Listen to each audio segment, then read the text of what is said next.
بسم اللہ الرحمن الرحیم۔ السلام علیکم، آپ دیکھ رہے ہیں الف نیوز اور میں ہوں آپ کے ساتھ ماجد علی۔ شامل کرتے ہیں پاکستان اور دنیا بھر سے بریکنگ نیوز ہیڈ لائنز۔ امریکی نیوی کا طیارہ اور ہیلی کاپٹر بحیرہ جنوبی چین میں تباہ ہو گئے۔ امریکہ کے ایک F-18 جنگی طیارے اور ایک نیوی ہیلی کاپٹر کو بحیرہ جنوبی چین میں حادثہ پیش آیا۔ دونوں حادثات صرف 30 منٹ کے وقفے سے ہوئے، جس سے واشنگٹن میں کھلبلی مچ گئی۔ امریکی ذرائع کے مطابق ابتدائی طور پر وجہ ایندھن کی خرابی بتائی جا رہی ہے، تاہم ماہرین اس وضاحت کو مسترد کر رہے ہیں۔ حادثے نے امریکی دفاعی نظام پر بڑے سوالات کھڑے کر دیے۔ کیا چین نے امریکی طیارے الیکٹرونک وارفیئر سے گرائے؟ تجزیہ کاروں کے مطابق ممکن ہے کہ چین نے جدید الیکٹرونک جنگی ٹیکنالوجی سے امریکی جہازوں کو نشانہ بنایا ہو۔ اگر ایسا ہے تو چین نے اپنی صلاحیت کا واضح پیغام دے دیا۔ امریکی حکام اس امکان پر خاموش ہیں تاکہ عالمی سطح پر بدنامی سے بچا جا سکے۔ ساؤتھ چائنا سی میں دونوں ممالک کے درمیان کشیدگی پہلے ہی عروج پر ہے۔ ماہرین کا کہنا ہے کہ اگر یہ الزامات ثابت ہو گئے تو یہ امریکہ کے لیے خطرناک موڑ ثابت ہوگا۔ امریکی ٹیکنالوجی کی ناکامی یا چین کا خفیہ حملہ؟ امریکی میڈیا اس واقعے کو فنی خرابی قرار دے رہا ہے، مگر دفاعی ماہرین اسے محض بہانہ سمجھتے ہیں۔ 2019 میں بھی چین پر الزام لگایا گیا تھا کہ اس نے امریکی جہازوں کے سسٹم جام کر دیے تھے۔ چین طویل عرصے سے ساؤتھ چائنا سی پر اپنا حق جتاتا آیا ہے۔ دونوں ممالک کے درمیان سائبر اور الیکٹرونک محاذ پر خاموش جنگ جاری ہے۔ اب سوال یہ ہے کہ امریکہ اپنی تکنیکی برتری کھو چکا ہے یا نہیں۔ EMP اور GPS والے ہتھیاروں سے دشمن کے جہازوں کو بغیر میزائل حملے کے گرانا ممکن ہے۔ ماہرین کہتے ہیں کہ یہی ٹیکنالوجی شاید امریکی F-18 اور ہیلی کاپٹر کے تباہ ہونے کا باعث بنی۔ ایسے حملے کو ٹریس کرنا تقریباً ناممکن ہوتا ہے۔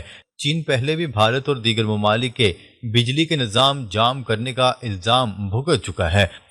اگر یہ حملہ واقعی چین نے کیا ہے تو اس نے دنیا کو اپنی اصل طاقت دکھا دی ہے۔ پاکستان کا بھارت کو بڑا سرپرائز، نئی ہائپرسونک میزائل تیار۔ پاکستان نے بھارت کے لیے ایک بڑا سرپرائز تیار کیا ہے۔ چین کے تعاون سے DF-17 ہائپرسونک میزائل حاصل کیا گیا ہے۔ یہ میزائل اپنی رفتار اور درست نشانے کی صلاحیت کی وجہ سے بھارت کے لیے خطرہ ہے۔ بھارتی تجزیہ کاروں کا کہنا ہے کہ اس کا مقابلہ کرنا مشکل ہوگا۔ پاکستان کی یہ تیاری بھارت کے ایئر ڈیفنس سسٹم کو ناکام بنا سکتی ہے۔ INS وکرانت کو نشانہ بنانے کا پاکستانی منصوبہ۔ پاکستان نے بھارت کے فخر INS Vikrant aircraft carrier کو نشانہ بنانے کی تیاری کر لی ہے۔ پاکستانی F-17 لڑاکا طیاروں پر CM-400 AKG سپرسونک میزائل نصب کیے گئے ہیں۔ یہ میزائل ہائپرسونک رفتار تک پہنچ سکتا ہے اور درست نشانہ لگاتا ہے۔ چین کے بیڈو سیٹلائٹ سسٹم کی مدد سے اس کی صلاحیت بڑھ جاتی ہے۔ بھارت کے لیے یہ ایک بڑا خطرہ ثابت ہو سکتا ہے۔ پاکستان کی فضائیہ اور بحریہ مکمل تیار، بھارت پریشان۔ پاکستان کی فضائیہ اور بحریہ بھارت کے خلاف مکمل تیاری کر رہی ہے۔ 28 اور 29 اکتوبر کو پاکستانی فورسز بڑی مشقیں کرے گی۔ ان مشقوں میں نئے ہتھیاروں اور حکمت عملیوں کا تجربہ کیا جائے گا۔ پاکستانی ایئر فورس نے بھارتی رافیل لڑاکا طیاروں کا مقابلہ کرنے کی پوری تیاری کی ہے۔ بھارت کے لیے یہ ایک غیر متوقع چیلنج ہوگا۔ چین کا پاکستان کے ساتھ مضبوط تعاون، بھارت پریشان۔ چین اور پاکستان کا اتحاد بھارت کے لیے پریشانی کا باعث بن رہا ہے۔ چین نے پاکستان کو جدید ہائپرسونک میزائل ٹیکنالوجی فراہم کر دی ہے۔ پاکستانی فوج اسے بھارتی بحری بیڑے کے خلاف استعمال کر سکتی ہے۔ بھارتی تجزیہ کاروں نے تسلیم کر لیا ہے کہ ٹیکنالوجی بھارت کے لیے بڑا خطرہ ہے۔ دونوں ممالک کا یہ اشتراک بھارت کو مشکل میں ڈال سکتا ہے۔ روس کے نئے لانگ رینج جوہری کروز میزائل کا تجربہ، ڈونلڈ ٹرمپ کا رد عمل سامنے آ گیا۔ امریکی صدر ڈونلڈ ٹرمپ نے روس کا نئے لانگ رینج جوہری کروز میزائل کے کامیاب تجربے پر تنقید کی ہے۔ روئٹرز کی رپورٹ کے مطابق امریکی صدر نے پیر کے روز صدارتی طیارے ایئر فورس ون میں صحافیوں سے گفتگو کرتے ہوئے روس کے تجربے کے بارے میں پوچھے جانے پر ڈونلڈ ٹرمپ کا کہنا تھا کہ امریکہ کو اتنا دور جانے کی ضرورت نہیں، کیونکہ امریکہ کا ایک جوہری آبدوز روس کے ساحل کے قریب موجود ہے۔ امریکی صدر ڈونلڈ ٹرمپ نے کہا کہ روس کے صدر ولادیمیر پوٹن کو یوکرین میں جنگ ختم کرنی چاہیے، نہ کہ جوہری صلاحیت والے میزائلوں کا تجربہ کرنا چاہیے۔ غزہ فورس میں غیر ملکی افواج کا انتخاب اسرائیل کرے گا، نیتن یاہو۔ اسرائیلی وزیر اعظم نیتن یاہو نے کہا ہے کہ اسرائیل یہ فیصلہ کرے گا کہ امریکی صدر ڈونلڈ ٹرمپ کے منصوبے کے تحت غزہ میں جنگ بندی کو مستحکم کرنے کے لیے مجوزہ بین الاقوامی فورسز میں کون سی غیر ملکی افواج کو شامل ہونے کی اجازت دی جائے گی۔ برطانوی خبرساں ادارے کی رپورٹ کے مطابق یہ اب تک واضح نہیں ہے کہ عرب یا دیگر ممالک اس فورس کے لیے اپنے فوجی بھیجنے پر آمادہ ہوں گے یا نہیں، خاص طور پر اس وجہ سے کہ حماس نے منصوبے کے مطابق اپنے ہتھیار ڈالنے سے انکار کر دیا ہے، جبکہ اسرائیل نے اس فورس کی ساخت پر تحفظات ظاہر کیے ہیں۔ روس نے ماسکو پر داغے گئے 34 ڈرونز کو مار گرایا۔ بین الاقوامی خبرساں ادارے کی رپورٹ کے مطابق اس حوالے سے روسی دارالحکومت ماسکو کے میئر کا کہنا ہے کہ روسی فوج کے طیارہ شکن یونٹوں نے ماسکو کی جانب آنے والے یوکرینی ڈرون کو مار گرایا۔ ماسکو شہر کے میئر کا کہنا تھا کہ روسی ماہرین کی ٹیم ان ڈرونز کے ٹکڑوں کا جائزہ لے رہی ہے۔ اس سے قبل روسی صدر ولادیمیر پوٹن نے روسی تیل کمپنیوں پر عائد امریکی پابندیوں کے اقدام کو غیر دوستانہ عمل قرار دیتے ہوئے کہا تھا کہ امریکی پابندیاں روس کے لیے کچھ نتائج کا باعث بنیں گی، لیکن یہ ہماری معیشت پر نمایاں اثرات نہیں ڈالیں گی۔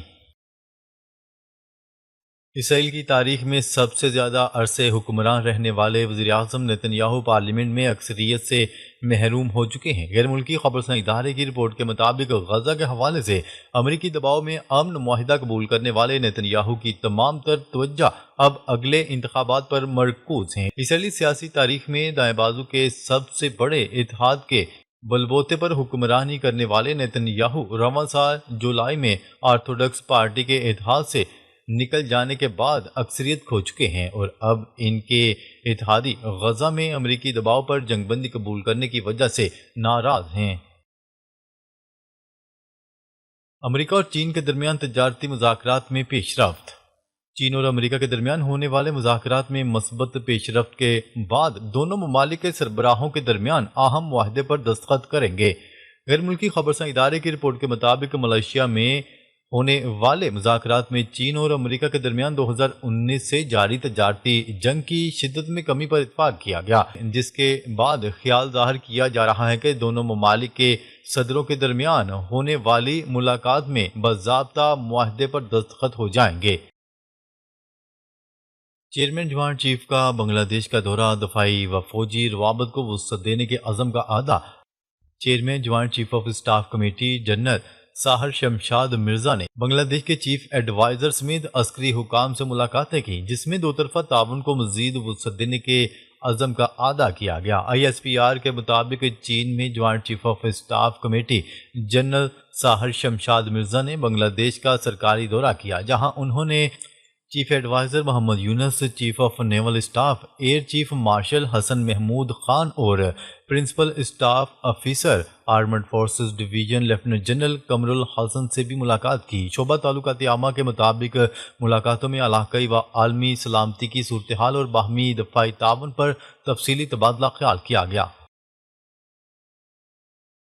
غزہ میں تعینات کی جانے والی بین الاقوامی فورسز میں پاکستانی فوجی بھی شامل ہو سکتے ہیں۔ اسرائیلی اخبار کی جانب سے دعویٰ کیا جا رہا ہے کہ غزہ میں تعینات کی جانے والی بین الاقوامی فورسز میں پاکستان کے فوجی دستے بھی شامل ہو سکتے ہیں۔ اسرائیلی اخبار ٹائمز آف اسرائیل کے مطابق اسرائیلی دفاعی حکام نے قانون سازوں کو بتایا کہ غزہ میں 2 سالہ جنگ کے بعد استحکام قائم کرنے کے لیے تشکیل دی جانے والی بین الاقوامی فورسز میں پاکستان کے فوجی دستے بھی شامل ہو سکتے ہیں۔ کرپٹو کرنسی سے اسلحہ خریدنے کا نیا طریقہ، شمالی کوریا کا عالمی پابندیوں کو چکما دینے کا انکشاف۔ بین الاقوامی پابندیوں کی نگرانی کرنے والے ادارے MSMT نے انکشاف کیا ہے کہ شمالی کوریا اقوام متحدہ کی سخت پابندیوں کو کرپٹو کرنسی اور IT ورکرز کے ذریعے چکمہ دے رہا ہے تاکہ اپنے فوجی اسلحہ جات اور خام مال کی خرید و فروخت جاری رکھ سکے۔